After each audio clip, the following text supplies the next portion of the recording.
ലോകം മുഴുവൻ ഉറ്റുനോക്കുന്ന ഒരു വലിയ രാഷ്ട്രീയ നാടകത്തിനാണ് സ്വിറ്റ്സർലൻഡിൽ ഇപ്പോൾ വേദിയായിരിക്കുന്നത്. അമേരിക്കയും ഇറാനും തമ്മിലുള്ള യുദ്ധം അവസാനിപ്പിക്കാനുള്ള സമാധാന ചർച്ചകൾ പകുതി വഴിയിൽ തകിടം മറിയുന്ന അവസ്ഥയിലാണ് കാര്യങ്ങൾ എത്തി നിൽക്കുന്നത്. സ്വിറ്റ്സർലൻഡിലെ അൽപൈൻ മലനിരകളുടെ ബുർഗൻ സ്റ്റോക്ക് റിസോർട്ടിൽ അതീവ സുരക്ഷതയിലാണ് ഈ ചർച്ചകൾ നടക്കുന്നത്. എന്നാൽ ഈ സമാധാന അന്തരീക്ഷത്തെ പൂർണ്ണമായിട്ടും തകിടം മറിച്ചുകൊണ്ട് US പ്രസിഡന്റ് ഡൊണാൾഡ് ട്രംപ് നടത്തിയ ഒരു പ്രസ്താവനയാണ് ഇപ്പോൾ ഈ ആഗോളതലത്തിൽ വലിയ ചർച്ചയായിരിക്കുന്നത്. അതായത് ഇറാൻ പ്രതിനിധികൾക്ക് നേരെ ട്രംപ് നടത്തിയ കടുത്ത ഭാഷയിലുള്ള ഭീഷണിയാണ് ചർച്ചകളെ സങ്കീർണമാക്കിയത്. ഹോർമുസ് കടലിടുക്ക് അടച്ചുപൂട്ടാൻ ശ്രമിച്ചാൽ ഇറാന് പിന്നീട് ഒരു രാജ്യവും ഉണ്ടാകില്ല എന്നാണ് ട്രംപ് താക്കീത് നൽകിയത്.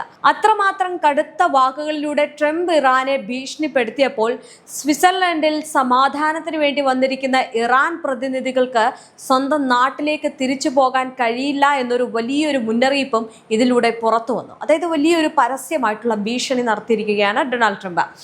ഈ തർക്കത്തിന്റെ പ്രധാന പശ്ചാത്തലം എന്ന് പറയുന്നത് ലെബനാനിൽ ഇസ്രയേൽ നടത്തുന്ന സൈനിക ആക്രമണങ്ങളാണ്. അതായത് ഇസ്രയേലിന്റെ ആക്രമണങ്ങളിൽ പ്രതിഷേധിച്ച് ആഗോള എണ്ണക്കടത്തിന്റെ കേന്ദ്രമായിട്ടുള്ള ഹോർമുസ് കടലിടുക്ക് വീണ്ടും അടയ്ക്കുമെന്ന് ഇറാന്റെ റവല്യൂഷണറി ഗാർഡ് കോർപ്പസ് അറിയിച്ചിരുന്നു. ഈ ലോകത്തിലെ ഏറ്റവും പ്രധാനപ്പെട്ട ഈ ഇന്ധനപാതയായിട്ടുള്ള ഹോർമുസ് കടലിടുക്ക് അടച്ചു കഴിഞ്ഞാൽ അത് ആഗോള സമ്പദ് വ്യവസ്ഥയെ തകിടം മറിക്കുമെന്ന് അമേരിക്കയ്ക്ക് നന്നായിട്ട് അറിയാവുന്ന ഒരു കാര്യമാണ്. ഇതാണ് ഡൊണാൾഡ് ട്രംപിനെ വല്ലാതെ പ്രകോപിപ്പിച്ചത്. ഈ ഫോക്സ് ന്യൂസിന് നൽകിയ ഒരു പ്രത്യേക ഫോൺ അഭിമുഖത്തിലാണ് ട്രംപ് തന്റെ കടുത്ത ഭാഷയിലുള്ള ഭീഷണി മുഴക്കിയിരിക്കുന്നത്.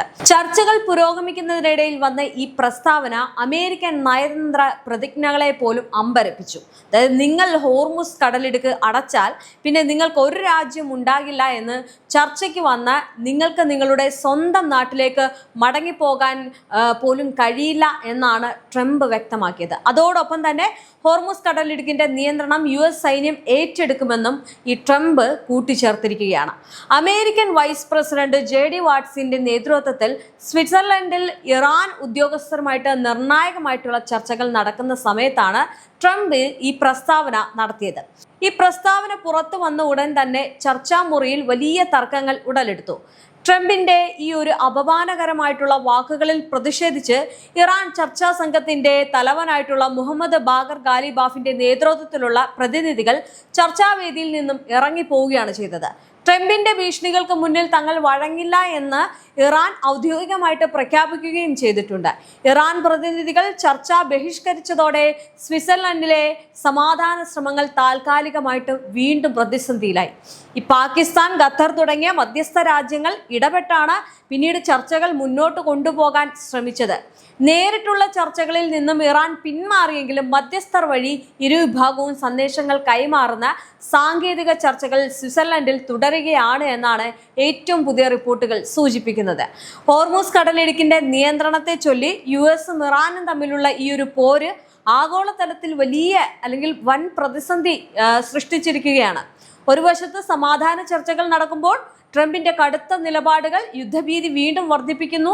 മറുവശത്ത് ഇരു രാജ്യങ്ങളും തമ്മിലുള്ള ഈ ഒരു നയതന്ത്ര തർക്കം എണ്ണവില വർദ്ധിക്കാനും ആഗോള വിപണിയിലെ കടുത്ത പ്രതിസന്ധികൾക്കും കാരണമാകുന്നു. അതുകൊണ്ട് തന്നെ സ്വിറ്റ്സർലൻഡിലെ ചർച്ചകളുടെ ബാക്കി പത്രം ലോകത്തിന് മുഴുവൻ നിർണായകമാണ്. ഈ ട്രംപിന്റെ കടുത്ത ഭീഷണികൾക്ക് മുന്നിൽ ഇറാൻ പൂർണ്ണമായിട്ട് വഴങ്ങുമോ അതോ ഹോർമുസ് അടച്ചുപൂട്ടി ശക്തമായിട്ടുള്ള തിരിച്ചടി നൽകുമോ എന്നാണ് ഇനി കാത്തിരിക്കേണ്ടത്. എന്തായാലും ഒരു കാര്യം ഉറപ്പാണ്, ആദ്യം പറഞ്ഞത് സംഭവിക്കില്ല. അതായത് ഈ ട്രംപിന് മുന്നിൽ ഒരു കാരണവശാലും ഇറാൻ മുട്ടുമടക്കുകയുമില്ല, അവരുടെ വാക്കുകൾക്ക് വഴങ്ങുകയുമില്ല. വരും ദിവസങ്ങളിലെ ചർച്ചകൾ ഇതിൽ ഒരു വ്യക്തത വരുത്തും. ഒരു വശത്ത് സമാധാനം ആഗ്രഹിക്കുമ്പോഴും ഡൊണാൾഡ് ട്രംപ് ഇത്രയും കടുത്ത ഭാഷയിൽ സംസാരിക്കുന്നതിന് പിന്നിൽ കൃത്യമായിട്ടുള്ള ചില രാഷ്ട്രീയ തന്ത്രങ്ങളുമുണ്ട്. കാരണം സമാധാനം വേണം, അതോടൊപ്പം തന്നെ തൻ്റെ പേരും വീണ്ടെടുക്കണം എന്നുള്ള ഒരു ആഗ്രഹം ട്രംപിനുണ്ട്. ഈ നയതന്ത്ര രംഗത്ത് ഇതിനെ ഒരേ സമയം സമ്മർദ്ദവും ചർച്ചയും നടത്തുന്ന രീതി എന്നാണ് വിളിക്കുന്നത്.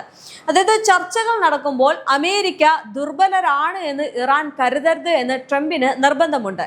അതുകൊണ്ട് തന്നെ സമാധാനത്തിന് തയ്യാറാകുമ്പോഴും തങ്ങളുടെ സൈനിക ശക്തിയെ ഭയപ്പെടണമെന്ന സന്ദേശമാണ് അദ്ദേഹം നൽകുന്നത്. ലോകത്തെ 20% എണ്ണ കടന്നു പോകുന്ന ഹോർമുസ് കടലിടുക്ക് അടയ്ക്കണമെന്ന് ഇറാൻ ഇടയ്ക്കിടെ ഭീഷണിപ്പെടുത്താറുണ്ട്. ആ ഭീഷണി അമേരിക്കയ്ക്ക് മുന്നിൽ ചെലവാകാറില്ല എന്നും അങ്ങനെ ചെയ്താൽ നേരിട്ടുള്ള സൈനിക നടപടി നേരിടേണ്ടി വരുമെന്നും ഉറപ്പിച്ചു പറയാനാണ് ട്രംപ് ഈ ഒരു കടുത്ത വാക്കുകൾ ഉപയോഗിച്ചത്. അമേരിക്കയിൽ താൻ ഒരു ശക്തനായിട്ടുള്ള നേതാവാണെന്ന് കാണിക്കാൻ ട്രംപ് എപ്പോഴും ശ്രമിക്കാറുണ്ട്.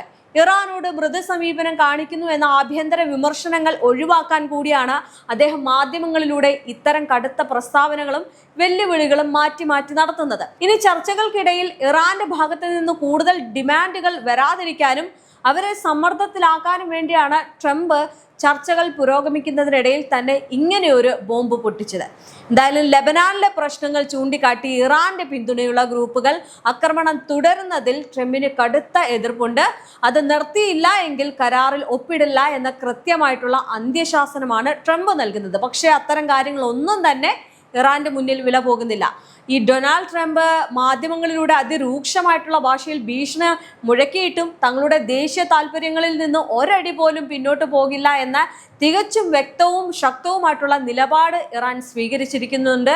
ലോകത്തിലെ ഏറ്റവും വലിയ സൈനിക ശക്തിക്ക് മുന്നിൽ ഭയന്ന് പിന്മാറുന്നതിന് പകരം പരമാധികാരമുള്ള ഒരു രാജ്യം എന്ന നിലയിൽ തുല്യ ശക്തിയായിട്ട് നിന്നുകൊണ്ട് മാത്രമേ ചർച്ചകൾ സാധ്യമാകൂ എന്ന് അവർ തെളിയിച്ചു കഴിഞ്ഞു. അതായത് അമേരിക്ക വലിയ ശക്തിയാണെങ്കിൽ അതിൽ ഞങ്ങൾക്ക് യാതൊരു പ്രശ്നവുമില്ല, അവരെന്തുവാണെന്ന് വെച്ചാൽ കാണിക്കട്ടെ, പക്ഷെ ഞങ്ങൾ ഈ അധികാരം വിട്ടുകൊടുക്കത്തുമില്ല, ഞങ്ങളുടെ പരമാധികാരത്തിന്മേൽ കൈവെക്കാനും ഞങ്ങൾ സമ്മതിക്കത്തില്ല, ഞങ്ങൾ ഇതിൽ നിന്ന് പിന്മാറില്ല എന്ന വ്യക്തമായിട്ടുള്ള നിലപാട് തന്നെയാണ് ഇറാനെ വലിയൊരു അല്ലെങ്കിൽ ശക്തിയുടെ കരുത്തായിട്ട് മാറ്റുന്നത്. ഈ ട്രംപിന്റെ പ്രസ്താവന പുറത്തു വന്ന ഉടൻ തന്നെ സ്വിറ്റ്സർലൻഡിലെ ചർച്ചാവേദിയിൽ നിന്ന് ഇറാൻ പ്രതിനിധികൾ ധീരമായിട്ട് ഇറങ്ങിപ്പോയത് ഇതിന്റെ ഏറ്റവും വലിയൊരു ഉദാഹരണമാണ്. ഇല്ലെങ്കിൽ അവർക്ക് ഈ ഒരു ചർച്ചകൾ നടത്തി അവിടെ ഇരിക്കാമായിരുന്നു. പക്ഷെ അവർ ഇറങ്ങിപ്പോയതിന്റെ കാരണം ഇതാണ്.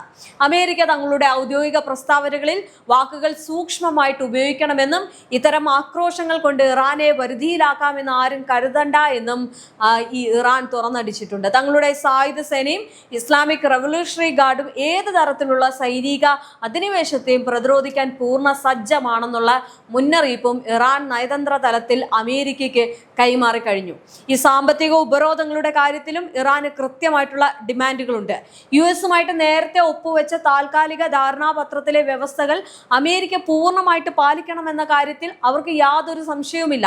തങ്ങളുടെ എണ്ണ വ്യാപാരത്തിന്മേലുള്ള വിലക്കുകൾ പൂർണ്ണമായിട്ട് നീക്കുക, അന്താരാഷ്ട്ര ബാങ്കുകളിൽ മരവിപ്പിച്ചു നിർത്തിയിരിക്കുന്ന ഇറാന്റെ ദശകോടിക്കണക്കിന് ഡോളറിന്റെ സമ്പാദ്യം പൂർണ്ണമായിട്ട് തിരികെ നൽകുക എന്നിവ നടന്നാൽ മാത്രമേ കൂടുതൽ ആണവ ചർച്ചകളിലേക്ക് കടക്കൂ എന്ന കടുത്ത നിലപാടിലാണ് ഇറാൻ ഭരണകൂടം നിലവിലുള്ളത്. ഈ മേഖലയിലെ മറ്റു രാഷ്ട്രീയ പ്രശ്നങ്ങളെ ചർച്ചകളുമായിട്ട് ബന്ധിപ്പിക്കുന്നതിലും ഇറാൻ തങ്ങളുടെ വ്യക്തത പ്രകടിപ്പിച്ചിട്ടുണ്ട്. അതായത് ലെബനനിൽ ഇസ്രായേൽ തുടരുന്ന സൈനിക ആക്രമണങ്ങൾ പൂർണ്ണമായിട്ടും നിർത്തലാക്കാതെ പശ്ചിമേഷ്യയിൽ സുരക്ഷിതമായിട്ടുള്ള ഒരു സമാധാനം സാധ്യമല്ല എന്ന് ഇറാന്റെ വിദേശകാര്യമന്ത്രി അബ്ബാസ് അരാഗ്ചി വ്യക്തമാക്കിയിട്ടുണ്ട്. ഇസ്രായേലിന്റെ ആക്രമണങ്ങൾ തടയാൻ ചർച്ചകളിൽ ഒരു പ്രത്യേക എക്സലേഷൻ സെൽ രൂപീകരിക്കണമെന്നും അതിൽ അമേരിക്ക കൃത്യമായിട്ടുള്ള ഉറപ്പുകൾ നൽകണമെന്നും ഇറാൻ ശക്തമായിട്ട് ആവശ്യപ്പെടുകയാണ്. ആണവായുധ നിർമ്മാണവുമായി ബന്ധപ്പെട്ട് പാശ്ചാത്യ രാജ്യങ്ങൾ ഉയർത്തുന്ന ആരോപണങ്ങൾക്കും ഇറാന്റെ പ്രസിഡന്റ് മസൂദ് പെസഷ്കിയാൻ കൃത്യമായിട്ടുള്ള മറുപടി നൽകിയിട്ടുണ്ട്. തങ്ങൾക്ക് ആണവായുധങ്ങൾ നിർമ്മിക്കാൻ യാതൊരു ഉദ്ദേശവുമില്ല എന്ന് അന്താരാഷ്ട്ര സമൂഹത്തിന് മുന്നിൽ എഴുതി ഒപ്പിട്ട് നൽകാൻ ഇറാൻ തയ്യാറാണ്. എന്നാൽ തങ്ങളുടെ രാജ്യത്തിന്റെ ആഭ്യന്തര ആവശ്യങ്ങൾക്കും ഊർജ്ജ ഉൽപാദനത്തിനുമായിട്ട് യുറേനിയം സമ്പുഷ്ടമാക്കാനുള്ള അവകാശം പൂർണ്ണമായിട്ടും ഇറാന്റെ പരമാധികാരത്തിൽ പെട്ടതാണെന്നും അതിൽ വിട്ടുവീഴ്ചയില്ല എന്നും അദ്ദേഹം വ്യക്തമാക്കി. ട്രംപിന്റെ കടുത്ത ഭീഷണിയെ തുടർന്ന് നേരിട്ടുള്ള ചർച്ചകളിൽ നിന്ന് താൽക്കാലികമായിട്ട് വിട്ടുനിന്നെങ്കിലും നയതന്ത്രത്തിന്റെ വാതിലുകൾ ഇറാൻ പൂർണ്ണമായിട്ടും അടച്ചിട്ടില്ല. ഈ ഖത്തർ, പാകിസ്ഥാൻ എന്നീ മധ്യസ്ഥ രാജ്യങ്ങൾ മുന്നോട്ട് വെച്ച നിർദ്ദേശങ്ങൾ അംഗീകരിച്ചുകൊണ്ട് 60 ദിവസത്തിനുള്ളിൽ ഒരു അന്തിമ സമാധാന കരാറിലെത്താനുള്ള സാങ്കേതിക ചർച്ചകളിൽ പങ്കെടുക്കാൻ ഇറാൻ സമ്മതിച്ചിട്ടുണ്ട്. എന്തായാലും ഭീഷണികൾക്ക് മുന്നിൽ തലകുനിക്കാതെ തന്നെ സമാധാനത്തിനുള്ള സാധ്യതകൾ ഉപയോഗപ്പെടുത്തുന്ന തന്ത്രപരമായിട്ടുള്ള നയമാണ് ഇറാൻ ഇപ്പോൾ കാഴ്ചവെച്ചിരിക്കുന്നത്. അതുകൊണ്ട് ഇതിൽ നിന്ന് ഒരു കാര്യം മനസ്സിലാക്കാം, ഇസ്രയേലി ജനങ്ങൾ പോലും പറയുന്നുണ്ട് ഈ യുദ്ധത്തിൽ ഇറാനാണ് ജയിച്ചത് എന്നത്. അതുകൊണ്ട് ഇങ്ങനെ ഈ ട്രംപിന്റെ പ്രസ്താവനകളും വെല്ലുവിളികളും അല്ലെങ്കിൽ മുന്നറിയിപ്പും ഭീഷണി ഒന്നും തന്നെ ഇറാന്റെ മുന്നിൽ വില പോകില്ല. അവർ ചർച്ച നടത്തുന്നുണ്ടെങ്കിലും മറുവശത്ത് അവരുടെ ഗണ്ണുകളും മിസൈലുകളും ഏത് നിമിഷവും നിമിഷവും പൊട്ടിക്കാൻ തയ്യാറിലാണ്. അതുകൊണ്ടാണല്ലോ മുജ്തബ കമീനി പറഞ്ഞത്, എൻ്റെ വിരൽ ആ തോക്കിൻ്റെ മുൻപിൽ ഇരിക്കുന്ന ഏത് നിമിഷവും ഞങ്ങൾക്ക് അത് പൊട്ടിക്കാം, കാരണം ഏത് നിമിഷവും ഞങ്ങൾ സന്നദ്ധരാണ്. ഇവിടെ യുദ്ധം നടന്നാലും നടന്നില്ലേലും, ഇവിടെ ഈ കരാർ നടന്നാലും നടന്നില്ലേലും ഞങ്ങൾ എല്ലാം കൊണ്ടും ജാഗരൂകരായി ഇരിക്കുകയാണെന്നാണ് ഇറാൻ വ്യക്തമാക്കുന്നത്.